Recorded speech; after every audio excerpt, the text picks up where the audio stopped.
पैगाम भेजा गया सुहेल आफरीदी को मुलाकात के लिए फौजी कमांडरों से, और कोर कमांडर से खासकर उनको मुलाकात के लिए कहा गया कि जी कुछ जिसे कहते हैं ना CBMs करने की ज़रूरत है, उसके अलावा आपका इंतखाब नहीं होने दिया जाएगा। जिसके ऊपर सुहेल खान आफरीदी का रिपोर्टेडली ये कहना था कि जी मैं पहले इमरान खान साहब से मिलूंगा और उसके बाद ही मैं किसी और से मिलना जो है वो मुमकिन होगा मेरे लिए। खुली धमकियाँ दी गई। जो सुहेल खान आफरीदी के 2-3 करीबी साथी हैं, मेंबर प्रोविंशियल असेंबली हैं, उनका ताल्लुक भी तहरीक इंसाफ की स्टूडेंट फेडरेशन से रहा है, ISF से, और ये इनके दोस्त हैं। मैं इनका नाम इसलिए जान के नहीं ले रहा कि मैं बहुत ज़्यादा कुछ सेंसिटिव फैलाने का कायल नहीं हूँ, लेकिन मुझे बड़े बाखबर ज़राए से मालूम हुआ है कि उन्हें सीधी सीधी जान से मारने की धमकियाँ दी गई हैं, और ये कहा गया है कि आपको पहले अगर आप लोग बाज नहीं आएंगे तो फिर आपकी जानो माल की कोई गारंटी नहीं है। बिस्मिल्लाहिर्रहमानिर्रहीम, अस्सलामु अलैकुम वरहमतुल्लाहि वबरकातुहू। मैं आज़म दर्द, आप मेरा यूट्यूब चैनल फेसबुक देख रहे हैं आज़म दर्द ऑफिशियल। मैं ना मानू हार सजनिया, मैं ना मानू हार।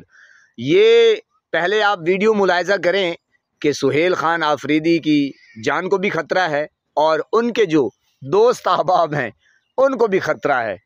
ये सच है झूठ है, हक़ाइक़ आपके सामने रखने की कोशिश करते हैं। पहले आप ये वीडियो मुलाहिजा करें। पैगाम भेजा गया सुहेल आफरीदी को मुलाकात के लिए फौजी कमांडरों से, और कोर कमांडर से खासकर उनको मुलाकात के लिए कहा गया कि जी कुछ जिसे कहते हैं ना CBMs करने की ज़रूरत है, उसके अलावा आपका इंतखाब नहीं होने दिया जाएगा। जिसके ऊपर सुहेल खान आफरीदी का रिपोर्टेडली ये कहना था कि जी मैं पहले इमरान खान साहब से मिलूंगा और उसके बाद ही मैं किसी और से मिलना जो है वो मुमकिन होगा मेरे लिए, क्योंकि जाहिर बात है मुझे अपने जो लीडर हैं, अपने कायद हैं, उनकी इंस्ट्रक्शंस लेनी है, उनसे इजाज़त लेनी है कि क्या मैं किसी गैर सियासी शख्स से मिल सकता हूँ या नहीं मिल सकता। और ये मेरे ख्याल में उन्होंने बिल्कुल दुरुस्त जवाब दिया। इस जवाब को, इस मुलाकात से इनकार को बहुत ज़्यादा नेगेटिवली लिया गया और फिर उसके बाद खुली धमकियाँ दी गई। जो सुहेल खान आफरीदी के 2-3 करीबी साथी हैं, मेंबर प्रोविंशियल असेंबली हैं, उनका ताल्लुक भी तहरीक इंसाफ की स्टूडेंट फेडरेशन से रहा है, ISF से, और ये इनके दोस्त हैं। मैं इनका नाम इसलिए जान के नहीं ले रहा कि मैं बहुत ज़्यादा कुछ सेंसिटिव फैलाने का कायल नहीं हूँ, लेकिन मुझे बड़े बाखबर ज़राए से मालूम हुआ है कि उन्हें सीधी सीधी जान से मारने की धमकियाँ दी गई हैं, और ये कहा गया है कि आपको पहले अगर आप लोग बाज नहीं आएंगे तो फिर आपकी जानो माल की कोई गारंटी नहीं है, आपको निशाना भी बनाया जाए। यानी कि एक किस्म से जो भी अल्फाज का चुनाव किया गया, लेकिन उन्हें सीधी सीधी जान से मारने की धमकियां। यानी कि आप अगर हमारी बात नहीं मानते और आप लोग सुहेल खान आफरीदी को लेकर हमारे इधर नहीं आते तो फिर जान लीजिए कि आपकी जान की कोई जिम्मेदारी नहीं है। तो ये धमकी होती है मौत की। तो ये, लेकिन इन तमाम चीज़ों के बावजूद दाद देनी बनती है। फील्ड मार्शल आसिम मुनीर साहब जो हैं वो एक इंतहाई ख़तरनाक खेल खेल रहे हैं जिसमें एथनिक ब्लेमिंग है, खौफ यानी कि फियर का खदशा है, and the risk to Pakistan unity यानी कि पाकिस्तान का इत्तेहाद जो है उसके लिए ये किस तरह से बहुत बड़ा ख़तरा है। इसी पे राय में अभी मुख्तसर बात करेंगे और आगे चल के आने वाले दिनों में इसके ऊपर बड़ी तफसील से बात करने की कोशिश है और ज़रूरत है। और मैं कोशिश करूँगा कि मुख्तलिफ जो इंडिपेंडेंट ओपिनियन रखने वाले लोग हैं, मोहित पीरज़ादा साहब भी हैं, गिल साहब भी हैं, बाकी लोग भी हैं, राजा साहब भी हैं, इन सबसे मैं बात करूँगा और इस बात के ऊपर हमें थोड़ी सी रोशनी डालने की ज़रूरत है कि आसिम मुनीर की जो है वो स्ट्रेटजी अब हमें बड़ी वाज़ेह तौर पर नज़र आ रही है। पाकिस्तान के अंदर वो एक एथनिक डिवीज़न पैदा कर रहे हैं, पठान को पख्तून को आपस में शक की निगाह से एक दूसरे को देख रहे हैं। जो बड़े अरसे से हमारे यहाँ एक ये चीज़ फैली हुई थी जिसमें बलोच और पश्तून पंजाबियों को ब्लेम करते हैं कि उनके साथ होने वाले मामलात के अंदर ये पंजाब वालों की या तो बेहिस्सी है या इक़्तिदार का हसूल की वो जो चीज़ है वो शामिल है, और दूसरी जानिब जो पंजाबी हैं उनको ये बावर कराया जाता है कि जी आपके यहाँ जो दहशतगर्दी है इसके अंदर कोई एथनिक रंग है, यानी कि इसमें ये इशू जो है वो पश्तूनों में और बलोचों में पाया जाता है। ये एक ऐसी खतरनाक चीज़ है जिसके ऊपर हमें बात करने की और समझने की ज़रूरत है कि किस तरह से ये रियासती इदारे जो हैं ये दरअसल आपके अंदर इस चीज़ को, इस सोच को जन्म देते हैं और उसको परवान देते हैं और उसको बढ़ाने की कोशिश करते हैं, जहाँ से आपको ये लगे कि जनाब ये जो इशू है ये जो है ना, ताकि आपके अंदर एक तकसीम पैदा हो, और ये बड़ा खतरनाक ट्रेंड है। जी मेरे पाकिस्तानियों, वीडियो आपने मुलाहिजा की तो ये चल रहा है पाकिस्तान में। अब कितना सच है कितना झूठ है, क्योंकि मैं सच का मुतलाशी हूँ और झूठ से मुझे नफ़रत है, झूठे बंदे से भी मुझे नफ़रत है, चाहे वो बड़े से बड़ा हुक्मरान ही क्यों ना हो, मेरा सगा भाई ही क्यों ना हो।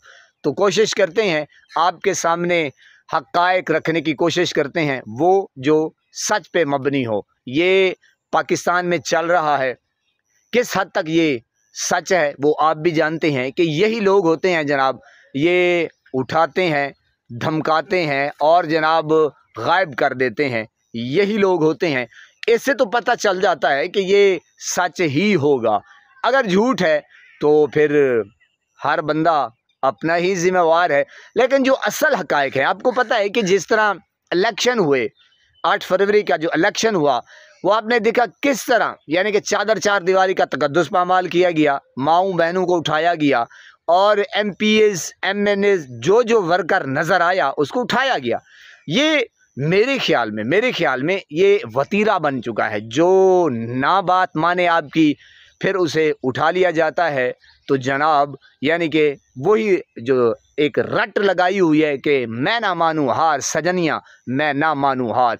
क्योंकि अब ये जो हाफिज साहब हैं वो ये चाहते हैं कि भाई हमारी धौंस दबड़ हो, और इमरान खान ये चाहता है कि मुल्क के ऊपर कानून की हुक्मरानी हो। जी, बात तो सच है, लेकिन बात सच्ची जो है वो कड़वी है, और कड़वी जो है फिर झूठे बंदे को वो ऐसे लगती है जैसे तीर कमान से निकला हुआ और तलवार मियान से निकली हुई। तो जनाब वो फिर ऐसी लगती है।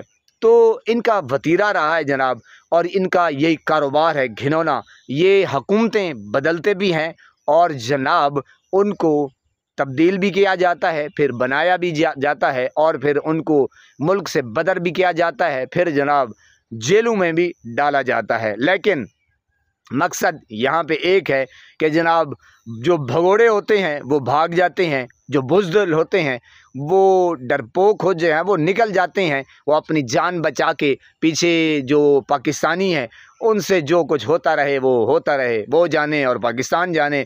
उन्हें तो जनाब छूट मिल गई, वो तो जनाब अपने फ्लैट में मज़े से लंदन हो चाहे जिधर हो। और जनाब जो कौम का दर्द रखता है, जो पाकिस्तान का दर्द रखता है, जो अवाम का दर्द रखता है, उसका यही ख्याल है और कि मैंने पाकिस्तान में मरना है, रहना है, और पाकिस्तान की तरक्की को मैंने आगे की तरफ लेकर जाना है। पहले उसके लिए सबसे पहले पाकिस्तान, उसकी आवाम, फिर उसके बीवी बच्चे। तो मेरे पाकिस्तानियों गौर से देख लीजिए, सुन लीजिए। आखिरकार बात वहीं पे आ जाती है, जो अडियाला का कैदी है उसके सामने सब चीज़ बेमायनी है, सिर्फ़ और सिर्फ पाकिस्तान, उसकी आवाम, बस उसके लिए ये जंग लड़ रहा है और मज़ीद लड़ाइयाँ लड़ते जा रहा है और लड़नी है। और ये जंग जो है, ये जो आखिरी ये लड़ाई है, ये है आखिरी, और वो 99% तहरीक इंसाफ जीत चुकी है। जी मेरे पाकिस्तानियों, अगर आपको शक हो तो आप पाकिस्तान की आवाम से पूछें और वो आपको बखूबी बता देगी। अगर आपको यकीन नहीं आता तो 8 फरवरी का जो इलेक्शन हुआ था उस का जो सारा एक रिज़ल्ट है वो भी आपके सामने है कि इतने जुल्म के बावजूद बल्ले का निशान छीना गया। मैंने कहा वो जो सारे निशान अलाट किए गए किसी को समझ नहीं आ रही थी। कैंडिडेट तब्दील किए गए, मारा गया, उठाया गया, धमकाया गया, फिर भी वो क्या चीज़ थी कि जनाब ऐसा क्या जुनून था कि तारीख़ रकम कर दी। 8 फरवरी को इलेक्शन में आपने देखा तो ये निज़ाम जो है वो हार चुका है, और हारने की यही वजह है कि जब आपका दुश्मन ये तस्लीम कर ले कि मैं हार चुका हूँ तो वो अपनी कमीनगी में उतर आता है और वो निहत्ते लोगों पर गोलियां बरसाता है। ये आपके सामने हकायक रखे, कितने सच हैं कितने झूठ हैं ये आपके सामने है। अल्लाह पाक आपको सलामत रखे, सबस्ता फूलों की तरह महकता हुआ रखे। नमाज 5 वक्त अदा करते रहा करें, वालिदैन की खिदमत करते रहा करें, हमसायों को रखे ख़ास ख्याल, हमेशा हमेशा हक़ और सच की आवाज़ को बुलंद करते रहा करें। जहाँ देखें किसी के साथ जुल्म ज़्यादती वहीं पर अपने होने का सबूत दीजिए। अस्सलामु अलैकुम।